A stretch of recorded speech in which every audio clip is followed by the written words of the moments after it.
स्पष्ट बहुमत के लिए लड़ ही नहीं रहे हो तो पूरे देश में फ्री होने की बात ही नहीं करते। हर चीज़ फ्री करना, राशन फ्री, बिजली फ्री, पानी फ्री, सारी चीज़ें फ्री देश बपौती में मिला है आपको कि यहाँ के संसाधनों को बांटते चलोगे। देखो ना, राहुल गांधी एक गधे को घोड़ा बनाने के चक्कर में पूरा अस्तबल खाली हो गया। सोनिया गांधी इसका कोई कार्य नहीं है, जो वो कोई कार्य नहीं करती, फिर भी विश्व की सफलतम और धनाढ्य महिलाओं में प्रथम 10वें स्थान पर है। जबलपुर में हूँ, जबलपुर के लोग काफी ज्यादा खुश मिजाजी होते हैं। सर क्या नाम है आपका? लोचन दुबे। लोचन दुबे। दुबे। तो कहते हैं ना देश में इस वक्त विकास की लहर चल रही है। बिल्कुल चल रही है। हाँ, जिसको दिखाई नहीं देती उसके लिए कुछ नहीं कह सकते, लेकिन विकास की लहर तो है। रोड देख लो, एयरपोर्ट देख लो, रास्ते देख लो, सुविधाएं देख लो, सब चीज़ मिल रहा है। जय श्री राम। अब जिनको कुछ नहीं दिखता मंदिर देखो क्या जोरदार बनाया है मोदी जी ने। विपक्ष कहता है मोदी जी धर्म के नाम पे वोट मांगते हैं। नहीं, वो धर्म नहीं, कर्म के नाम पे काम करते हैं, उसके नाम पे मांगते हैं, और जिसको नहीं दिखता वो अंधे हैं। देखो ना, राहुल गांधी एक गधे को घोड़ा बनाने के चक्कर में पूरा अस्तबल खाली हो गया। एक एक करके सब भाग गए, और जो बचे रहे कुछ बच्चे कुछ वो ही भाग जाएंगे, लेकिन गधा घोड़ा नहीं बन पाएगा। अच्छा, गधा घोड़ा नहीं बन पाएगा। तो विपक्ष तो कहता है मोदी जी ने देश का बेड़ा गर्क कर दिया, महंगाई ला दिया है, देन को बेच दिया, देश को बेच दिया, अडानी अंबानी को दे दिया। आज अडानी अंबानी की बात हो रही है, इसके पहले टाटा बिरला की बात होती रही। तो उद्योगपतियों का आना जाना तो इस देश में लगा ही रहता है, बट आज इस देश में जो विकास की धारा बही है, मैं ये नहीं कहता कि ये किसने बहाई है। समय और हालात बदले, 55-60 साल आपके वंशज और आपकी पार्टी के लोगों ने भी इस देश पर राज किया, तब वह विकास कार्य लोगों को समझ में नहीं आया। अगर आज समझ में आ रहा है तो लोगों को प्रशंसा करने में और उस धारा में बहने में क्या हर्ज है। नहीं, विकास तो हो रहा है देश का अच्छा विकास हो रहा है। रोडें, नालियाँ, रेलें अच्छी चल रही, हवाई जहाज, एयरपोर्ट का विस्तार हो रहा है। तो विस्तार तो बहुत तेज़ी से हो रहा है, और महंगाई कुछ भी नहीं बढ़ी है। ये लोगों का नज़रिया है, जिस हिसाब से महंगाई बढ़ी वो कुछ भी महंगाई नहीं है। आज सोना भी तो उसी डबल रेट में हो रहा है। लोगों के यहाँ जो सोना घर में रखा हुआ है, लोगों की इनकम भी बढ़ रही है। जिसका सैलरी 10,000 हुआ करती थी आज लाखों में है। लाखों में सैलरी मिल रही है। आप अगर परसेंटेज वाइज देखोगे तो इन्फ्लेशन कहीं ना कहीं सेम ही जाकर मिलेगा, और बल्कि बराबर रेट है। जिस हिसाब से महंगाई बढ़ रही है उस हिसाब से ग्रोथ भी बढ़ रहा है। तो इसको महंगाई नहीं बोला जा सकता। पहले भी 70-80 रुपये का पेट्रोल मिलता था, 1000 रुपये की गैस मिलती थी। तो इंदिरा गांधी के ज़माने में तो भ्रष्टाचार ज़्यादा था, अभी तो भ्रष्टाचार कम है। अच्छा, गांधी परिवार कहता है कि हम गरीबी हटाएंगे, गरीबी मिटाएंगे। वो उनकी कहने और करने में अंतर है ना बहुत। लोग उनको इसलिए पसंद नहीं करते। 19 साल रहे मनमोहन जी, तो वो उनकी रबर स्टैम्प वाली सरकार चलती थी, तो लोगों को उन पर विश्वास ही नहीं। गरीब को तो नहीं है ये इस देश गरीबी, इस देश की विडम्बना है ये कि बगैर कार्य किए हुए कोई भी आदमी सफलता के उस शीर्ष में और पैसे की सूची में उस शीर्ष तक पहुंच जाता है कि वहाँ पर उनके नित्य नए आयाम स्थापित होते हैं। रॉबर्ट वाड्रा, जिसका कोई कार्य नहीं है, खाली गांधी परिवार से जुड़ने के बाद आज वह 6,700 करोड़ की संपत्ति का मालिक है। उसकी पुत्री जो अभी 18-19 साल की हुई 3,762 करोड़ की स्वामी है। सोनिया गांधी इसका कोई कार्य नहीं है, जो वो कोई कार्य नहीं करती, फिर भी विश्व की सफलतम और धनाढ्य महिलाओं में प्रथम 10वें स्थान पर है। तो बगैर कार्य किए हुए जब कोई व्यक्ति पूछ सकता है तो उनसे पूछने वाले लोग तो आए कि उनके पास ये पैसा कहाँ से आ रहा है। 52 साल का युवा, आज भी युवा तरुणाई, जो पार्टी पूरे भारत में स्पष्ट बहुमत के लिए नहीं लड़ रही है, वह पंजाब में कहती है कि हम पूरे देश में राशन फ्री कर देंगे, दिल्ली में कहती है 19 सीटों पे टोटल वो लड़ रही है उसने पूरे एरिया में, मेरा ऐसा अंदाज है, तो वो वहाँ पे कहती है हम पूरे में बिजली फ्री कर देंगे। जब तुम स्पष्ट बहुमत के लिए लड़ ही नहीं रहे हो तो पूरे देश में फ्री होने की बात ही नहीं करते, तुम्हारा एजेंडा ही नहीं है। हर चीज़ फ्री करना, राशन फ्री, बिजली फ्री, पानी फ्री, सारी चीज़ें फ्री कर दोगे तो ये क्या देश बपौती में मिला है आपको कि यहाँ के संसाधनों को बांटते चलोगे। मेरा केवल यही सोचना है कि संसाधनों का बंटाधार कब तक करोगे उनको। कांग्रेस के राज में जहां हमारे सैनिकों को बुलेट प्रूफ जैकेट देने के लिए उनके पास बजट नहीं था, अब तो उनकी सरकार भी नहीं, तो कहां से वो 1 लाख रुपया देंगे। वही कह रहे हैं कि सबसे पहले संसाधनों का उपयोग, उसके बाद लोगों जो हमारे देश में छिपी हुई प्रतिभाएं हैं उनका उपयोग। तो आप देखिएगा अभी हमारे यहाँ कहाँ से नगीने और रत्न जोड़ के मोदी जी सरकार में मोदी ऐसा आदमी जिसकी कोई पहचान नहीं है, जब देश के शीर्ष पुरस्कारों से नवाजा जाता है तो उसके कार्यों को दी सराहना मिलती है। तो ऐसे में वह आदमी और उस कुछ करने की ललक रखता है। ऐसे कार्य अगर आप करेंगे तो भारत का डंका पूरे विश्व में बहुत। इस वक्त मैं हूँ जबलपुर में और जबलपुर स्मार्ट सिटी संस्कार धानी। इस वक्त मैं संस्कार धानी में खड़ा हूँ और यहाँ पर मुझे बहुत सारे संस्कारी लोग मिले हैं। सर क्या नाम है? सोनू, सुनील, सुनील। सर? प्रीतम, प्रीतम।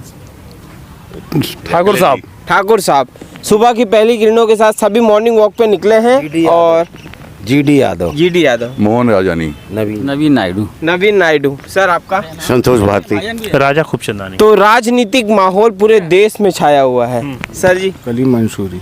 क्या बात है, यहाँ पर सभी तरीके के लोग हैं और सभी लोग यहाँ पर मॉर्निंग रेगुलर आते हैं हम लोग। रेगुलर आते हैं। तो सर जैसे राजनीति मुद्दा अभी पूरे देश में गरमाया हुआ है, तो आप क्या कहना चाहोगे इसके बारे में? अभी तो इलेक्शन हो चुके हैं, कई जगह हुए नहीं हैं, तो अभी बहुत कुछ बोलना तो उचित नहीं है। तरह तरह की बातें हो रही है।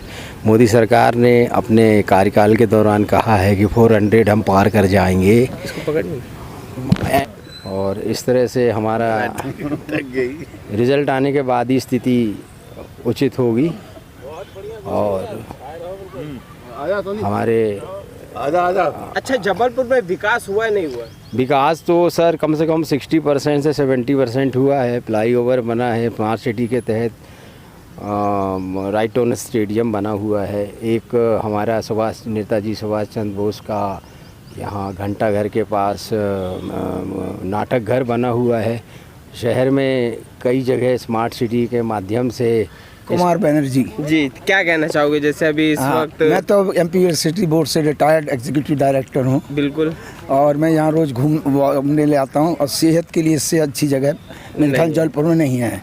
और राजनीतिक माहौल की जहाँ तक बोल रहे हैं, चुनाव हो रहा है, ये तो जंग है और क्या है कि जनता इसकी रेफरी है, वो ही डिसाइड करेगी। आप जैसे अभी पूरे देश में इस वक्त नरेंद्र मोदी जी के लिए तरह तरह की बातें हो रही हैं। मोदी जी चोर हैं, मोदी जी देश को बेच दिया। हमारे देश के प्रधानमंत्री हैं वो, उनके बारे में बहुत से लोग बहुत सी टिप्पणियां कर रहे थे। इसके विषय में क्या कहना चाहिए? ये हमारे लिए बड़ा खेद का विषय है कि अपने राजनीतिक स्तर जो है नीचे गिरता जा रहा है और प्रधानमंत्री स्तर के आदमी के लिए कोई भी अपशब्द उपयोग करना उचित नहीं है जी। और एक ही नहीं, दोनों पार्टियां एक दूसरे को जिस तरह से ब्लेम कर रही हैं, वो मतलब आने वाले समय के लिए, युवा पीढ़ी के लिए गलत संदेश जा रहा है।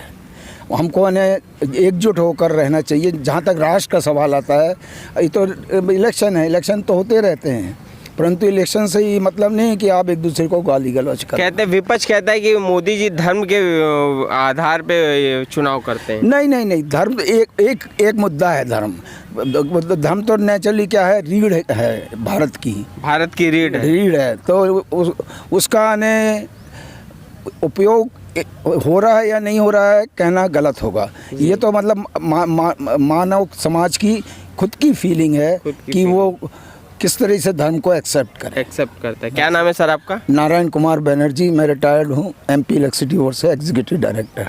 तो मेरा आखिरी सवाल, मेरी उम्र 75 साल है अभी। 75? हाँ, मेरे को बात है, यहाँ पर देख सकते हैं फिट 17 साल मेरे को रिटायर हुए हैं। मैं 2007 में रिटायर हुआ हूँ। मेरी उम्र के लग रहे हैं। क्या बात है, क्या बात है। आपका शुभ नाम? मेरा अमित सोनी सर। अमित सोनी। न्यूज़ से हैं? हाँ, न्यूज़ से। आप न्यूज़ MP से हैं? नहीं, मैं आप हैं? नहीं, मैं ये मेरा खुद का न्यूज़ चैनल है। मैं शिखर तक करता था काम। अच्छा सर, मेरा आखिरी सवाल। हाँ, बोलिए। इस बार जैसे अपना लोकसभा का चुनाव है, तो प्रधानमंत्री के पद पे आप किसे देखना चाहेंगे? प्रधानमंत्री के पद पर जो योग्य है, कुशल प्रशासक है और देश और विदेश नीति से परिपक्व है और जिसकी एक इमेज बनी हुई है देश में भी और विदेश में, उस स्तर का आदमी ही प्रधानमंत्री। तो आपके नज़र में वो कौन है? अभी अपन नहीं बोल सकते क्योंकि ये तो इलेक्शन के बाद ही। वोट तो दे दिए ना? हाँ, वोट दे दिए, वोट कर दिए। अभी भी निशान है। क्या ऐसे दिखाइए, क्या बात है। तो काली कलर का निशान होगा, आप लोग को भले न दिख रहा हो। तो चलिए, मिलके काफ़ी बढ़िया लगा। सर क्या नाम है? Thank you. मेरा नाम संतोष भारती है। संतोष भारती है। हाँ। क्या कहना चाहोगे? देश में बेरोजगारी है, देश का बेड़ा गर्क है, ट्रेन बेच दिया, देश बेच दिया मोदी जी ने, ऐसे बहुत से लोग आरोप लगाते हैं।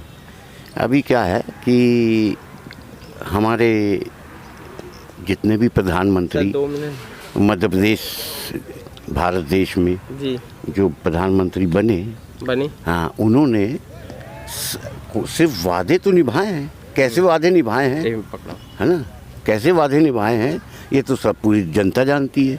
लेकिन इस बार के जो वादे वो निभा रहे हैं, हमें नहीं लगता है कि वो पूरे होंगे, क्योंकि एक वादा हो तो चल जाए, नौकरी है, बहुत सारी ऐसी बातें हैं। कौन वादे कर रहा है? वादे अभी प्रेजेंट की सरकार जो है, हाँ, प्रेजेंट की सरकार कर रही है। तो मोदी जी काफी वादे कर रहे हैं। वादे क्या कर रहे हैं, उनको करना पड़ेगा, क्योंकि उन्होंने देश को बहुत जल्दी से डेवलप किया है। उस पीरियड में, इस पीरियड में पुरानी संस्था के जो लोग थे, कांग्रेस और वो वगैरह वगैरह, लेकिन आज के देश में मोदी जी जो है बहुत सोच समझ के चल रहे हैं। उनको मालूम है कि अगर देश को चलाना हो तो कैसे चलाना चाहिए। सबसे पहली बेरोजगारी है, दूसरा है महामारी है, भ्रष्टाचारी है, ये सबको हटाना है देश में, इसलिए उनको चुना गया है। और इस बार मेरे को लगता है कि वो कहते हैं, एक संगीत में एक लाइन में दे दूँगी, पत्ता पत्ता बूटा बूटा हाल हमारा जाने रे, रफ़ी साहब का वो गाना है। पत्ता पत्ता, हाँ, बूटा बूटा बूटा, पत्ता पत्ता बूटा बूटा हाल हमारा जाने है।